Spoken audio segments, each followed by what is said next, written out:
Doki Doki Literature Club is a uniquely haunting experience. A cutesy, visual novel dating sim on the surface with a fourth wall breaking psychological horror game beneath. The 2017 indie legend made a grand return with an expansion called DDLC Plus 4 years later. In addition to the re-released original subversive terror, Plus contains half a dozen brand new side stories that explore the characters more deeply and teach pertinent lessons for teens and young adults. There's also brand new achievements, secrets, collectibles, and even lore galore for players to find.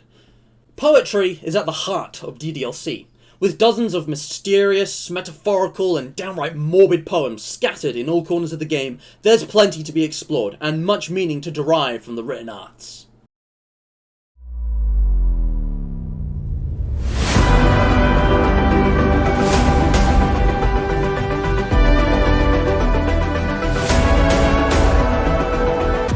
Greetings and welcome to Continuity Error. My name is Matt and welcome back to DDLC Demystified. You know what this is by now, right? The series of video essays where I shed light on the hidden meanings and secrets of Doki Doki Literature Club, including Plus. Yeah, you know, we got a playlist now. Speaking of which, watching every episode of this series in order is not necessary. They're not numbered, but I do recommend checking out both of the previous Demystified episodes before or after this video, because the same techniques employed for analysing Monika's poems are going to be used for Sayori's poems here, and two of today's poems were within the Trust side story deep dive. So it all connects. There's, intertextuality, context. I'm just saying, it might be pretty cool. And it might be a different experience depending on what order you watch them in. In any case, for this video, I will be reading and then examining the literary techniques of Dear Sunshine, Bottles, Take My Hand, and Become the Flower, evaluating their individual meanings before summarizing and contextualizing how each poem builds on Sayori's character and what we can learn about her personally from the poems. Let's get started. Dear Sunshine, the way you glow through my blinds in the morning, it makes me feel like you missed me, kissing my forehead to help me out of bed, making me rub the sleepy from my eyes. Are you asking me to come out and play? Are you trusting me to wish away a rainy day? I look above, the sky is blue. It's a secret, but I trust you too. If it wasn't for you, I could sleep forever, but I'm not mad. I want breakfast. So, Sayori's first poem is short and sweet, like her. A metaphorical message to the anthropomorphized dawn. Try saying that 5 times as fast when you're drunk. It is written in 4 stanzas of decreasing length, 4, then 2, then 1 lines, totaling 11 with rhymes in the second stanza. It's an interesting mix of odds and evens that could represent a changing mindset as the poem progresses, or support the change in tone. Let's do a close reading of it to understand this a bit more. The first stanza is pretty much just a prose-like statement with emotive language. Glow is quite emotional, but the real emotion is in feel and mist.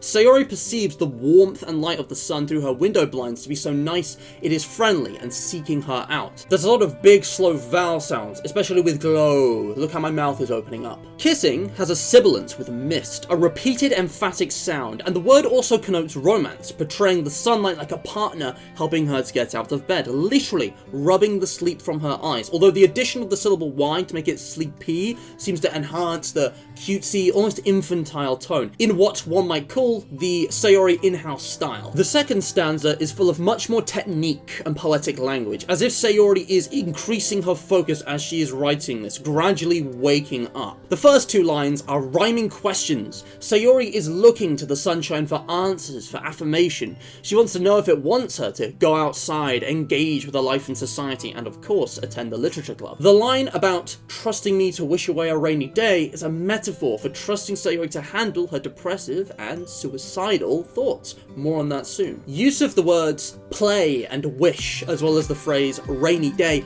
connote childhood and nostalgia, a large element of Sayori's character and relationship to the protagonist of DDLC, since she is a childhood friend, and even the nature of the phrase as a question could be interpreted as being comparable to the curiosity of a child. The line breaks up the pace of the poem with 2 short sentences. Sayori looks up to the sunshine, she views it positively as her superior in some ways. Blue is bittersweet, both the happy, bright colour of morning sky and the sad colour symbolic of tears and rain. The same rain in the rainy day metaphor associated with depression, and the colour of Sayori's eyes. Did I mention that all of this is connected to the poem writing minigame, since choosing words based on bittersweet, nostalgic, childhood themes tend to appeal to Sayori more?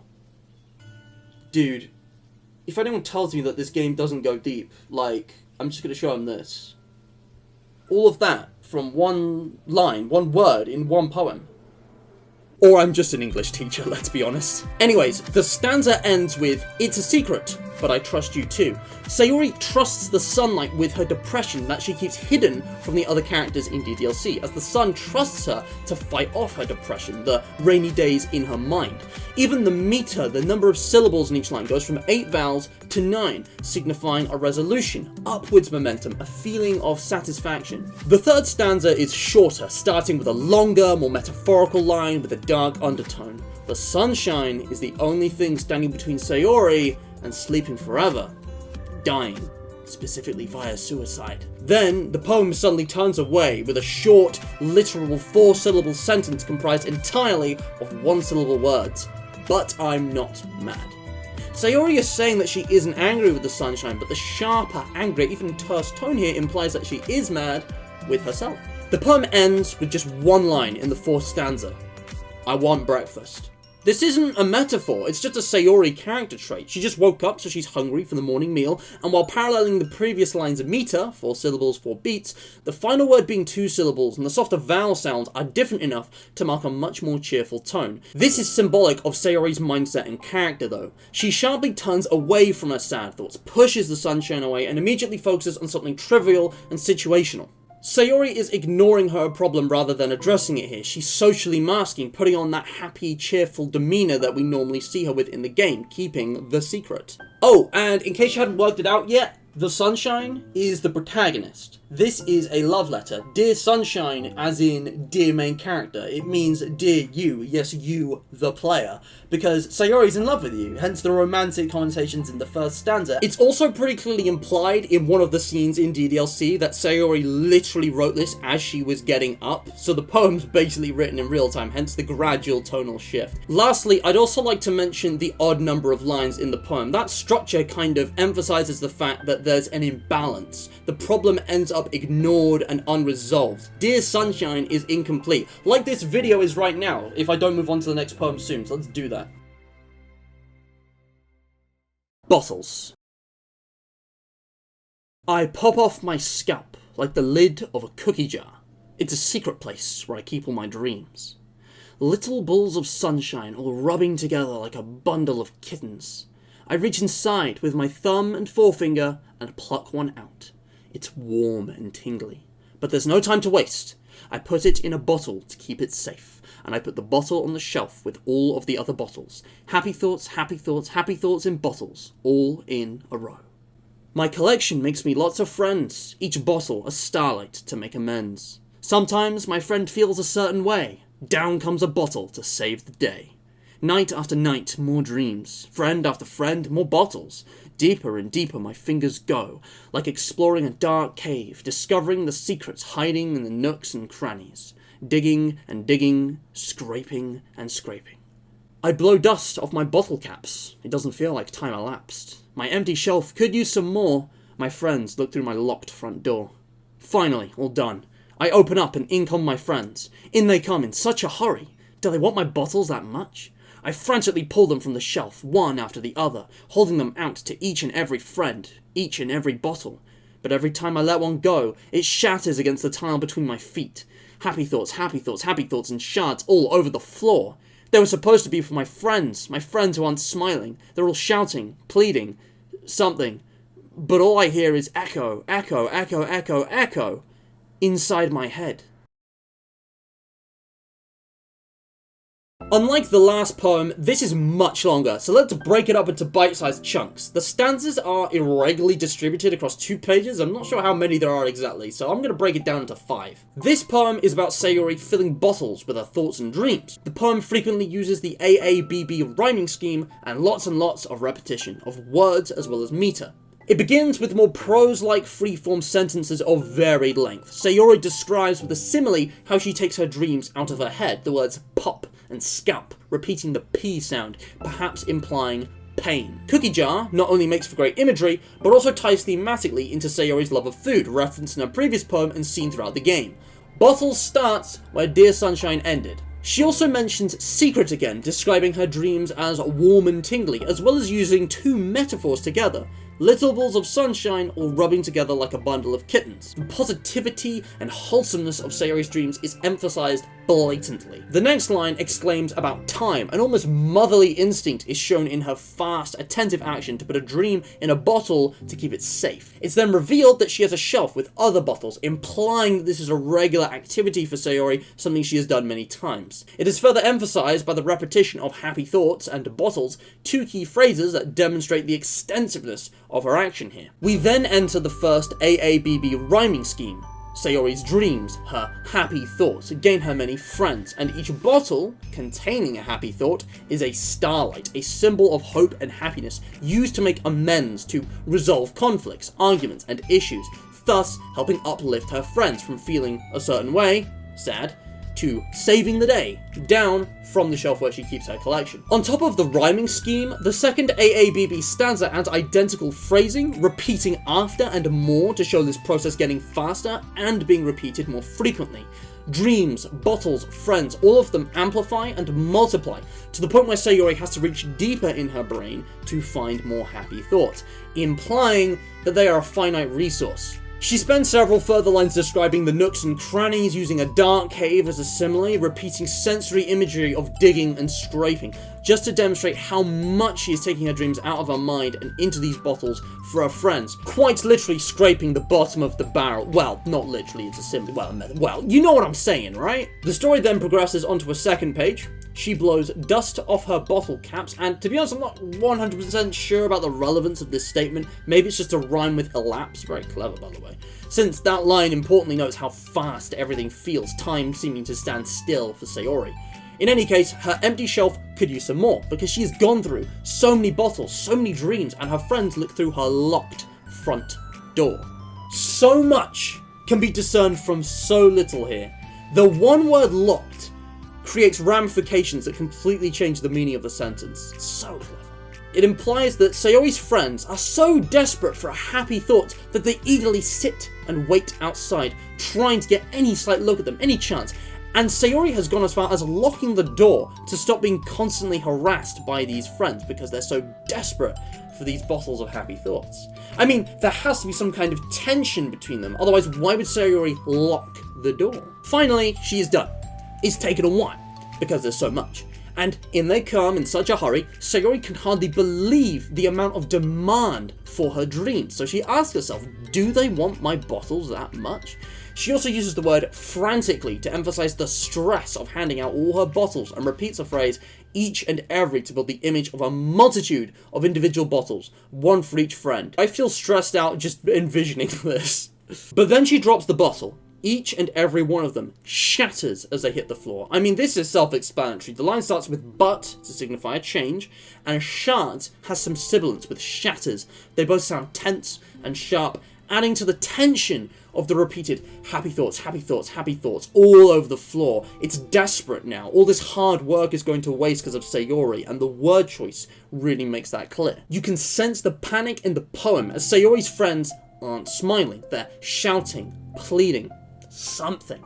All the pressure and the noise from all these people to provide what she has just destroyed is intense for Sayori. She's so disoriented, she pitifully says something, because it's all just blurring together from her. She can't make out the details. The poem ends with 2 lines, but there's no line break, since as events have sped up and the pacing is increased, the poem's just stopped spacing out its stanzas, opting instead to run them into one another. All the noise is drowned out by the repeated echo in Sayori's mind, specifically noted out on the final line as echoes inside my head.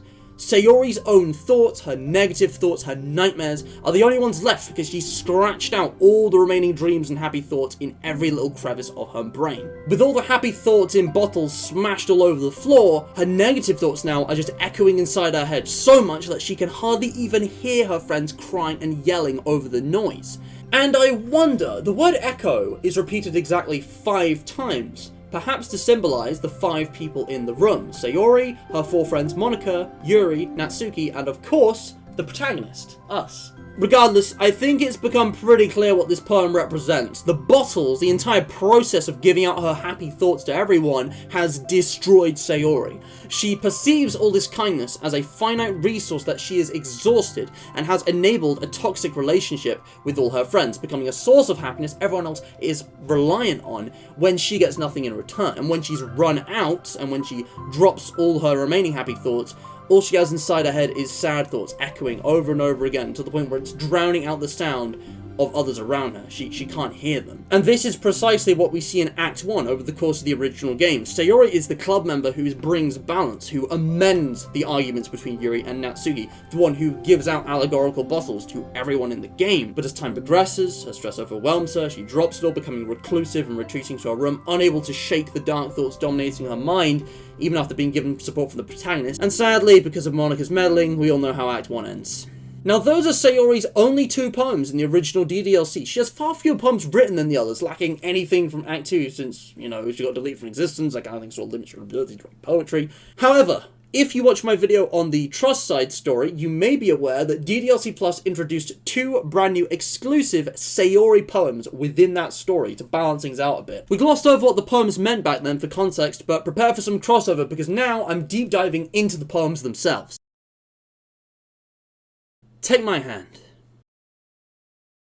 Take my hand, take me forward. Take me to your dreamland.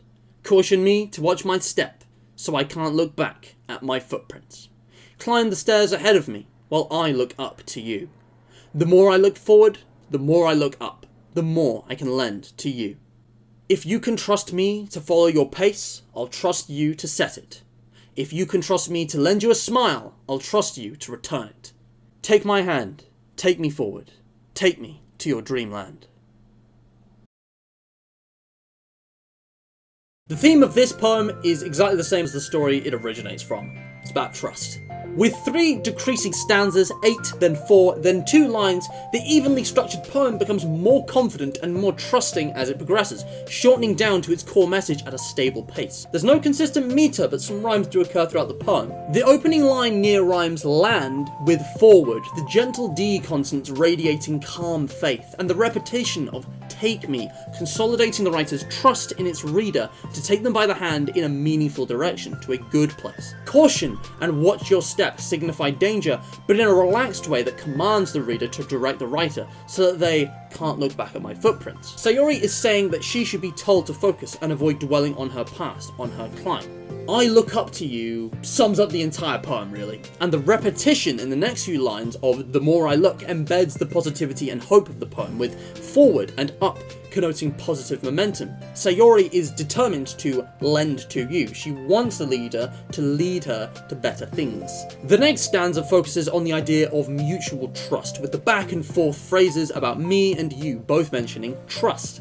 Sayori puts herself in the role of following pace, whereas the reader is entrusted to set it. This is also represented in the uneven meter throughout the poem, especially in the first stanza. Sayori puts herself in the role of following pace, whereas the reader is entrusted to set it, and this pairs with the line about lending a smile and returning it to form an A-B-C-B rhyming scheme, solidifying this mutual exchange of a smile, the symbol and non-verbal communication of happiness. The A and C lines that don't rhyme represent Sayori, wobbling, less confident, not really finding as much direction, but the B's represent the person she is writing to, confident, stable, consistent. And it's the second line of each rhyming pair, the B lines, that give that feeling of resolution as well. The mutual exchange of a smile, the symbol and non-verbal communication of happiness, solidifies this mutual trust. Despite this though, Sayori very much puts herself in a subordinate position, seeking the reader's leadership with equal but different roles. The poem ends with a simple repetition of the opening lines, once again emphasizing for the reader, who, if you didn't figure it out by now, is Monika, that Sayori wants Monika to take her hand and lead her forward to the dreamland that is Monika's Literature Club. It's that simple, and if you want more context about how this fits in with the actual trust story, go check out my other video on it. Become the flower. A feeling of joy is a flower plucked from the ground. The colour, the scent, it's so pretty in my hair. Every day I pluck some flowers as though they grew just for me. A lifetime of peace and nourishment yanked away in an instant. All for me. All for joy. I need more. I need more joy. I need more happy. Pluck, pluck, pluck, every day. Pluck, pluck, pluck, so pretty in my hair. Pluck, pluck, pluck, you're going to die, and you too. Beneath my feet, a flower stands alone. It beckons to me. I twist the stem, freeing it from its clinging roots, caressing the final joyous moment between my fingers. But to what ends? I look in every direction, and the field I stand in, the prosperous field, is a barren wasteland. The fruits of my labour, the carnage of my joy. And that is why I have decided I must become the flower.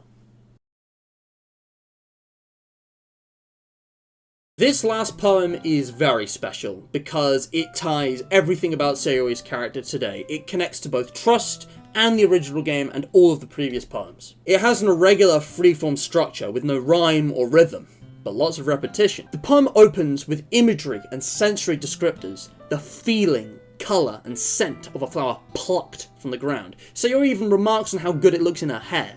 The very first expression is the feeling of joy. There's a lot of visceral, positive emotions. Sayori goes on to reveal that every day she plucks flowers, as if they grew just for me. She then contrasts two statements, a lifetime of peace and nourishment, soft syllables that give off a calm, slow and happy vibe, immediately following with yanked away in an instant, a shorter, sharper series of harder syllables that give off the opposite vibe, an energetic and fast image. Sayori then repeats all to emphasize the expansiveness of this action, her self-centered behavior. Again, all, another one of those words which opens your mouth big and nice and wide because it's a large, round vowel. Okay, we're getting too deep into this. This emphasizes her self-centered behavior. For her, for joy, she needs more. She needs more joy. She needs more happy. The words themselves mean positive things, but in this context, with the urgent repetition, the thoughtful, deliberate spacing between these phrases, and the almost addicted use of the word need, it gives off a tense tone. The ordinary emotional connotation of the individual words in isolation is cleverly subverted to change in this context, in this arrangement, and that is poetry. 3 times the word pluck is repeated on 3 lines. In between each phrase, Sayori is plucking, constantly, every day, and so pretty in my hair, reference ideas from the first stanza, and kind of reflect this jumping throughout time, this, fast forwarding, this time-lapsing even. The last line, by contrast, uses the word die to give off a grim connotation, especially as the plucking continues relentlessly with you too. So the call on the first half of the line stays the same, but the tone on the last line changes the 3rd time. Turning over to the next page, and the next of many uneven stanzas, Sayori creates imagery of the most small and powerless flower possible, with words like beneath and alone, putting the flower in a very weak light. She takes her time, twisting its stem, freeing it from its clinging roots. Lots of imagery here, as if the flower itself is struggling against her force, caressing the final joyous moment. The longer words, the longer lines, they show, rather than tell, her feelings of satisfaction here. But, and there is the conjugation at the start of the line again, a signature Sayori technique. But, she asks, to what ends? And this begins the end of the poem. Sayori's risen to the heights of joy, and now she's had a realization that will take her tumbling down emotionally. Her new point, slowly and thoughtfully describing the prosperous field, now turned to a barren wasteland, juxtaposes the past and the present. A prosperous field and a barren wasteland have very opposite meanings, even though they're describing a subject that is very similar. The phrase, fruits of my labour, takes an idiom themed around farming, which is tied to her location in a field, to make the point of realising the consequences of her actions, and support the next statement. The use of carnage and joy in the same sentence creates a really interesting and unique tone that really brings across a unique meaning for the poem. Sayori realises now that back then, earlier in the poem, her joy was destructive and she was killing those flowers for fun. And then, the last lines are spaced out with deliberate meaning. Sayori has decided that she must, note the confidence, the determination, she must become the flower, ending the poem where it started in the title. So what does this actually mean? Become the Flower is a prequel to Bottles.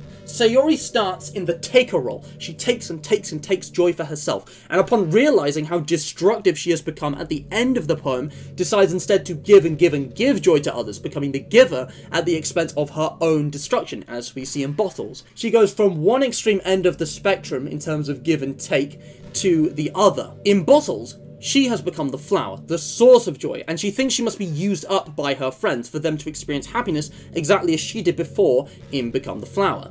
The field, like Sayori's dreams, is a finite resource that takes time to grow back, and not fast enough for being reaped relentlessly for the sake of immediate gratification. There's a parallel between Sayori plucking the flowers and her friends taking her bottles. Sayori believes that happiness can only be obtained through selfishness and destruction, and in the game she regards others giving her happiness as selfishness. Her perception of herself has become so distorted that she devotes her existence to making others happy, but never herself, and this ties into her depression, as well as something else about her mind. See, it's just a theory, but I posited last time that Sayori might have ADHD, and I got an interesting comment about it too. Shout out to this user, I'll put it somewhere on the screen. See, the flowers may be symbolic of some other action, of Sayori taking the social role of taker rather than giver, as she perceives her friends do in Bottles, but what if the poem was actually based on a literal past event?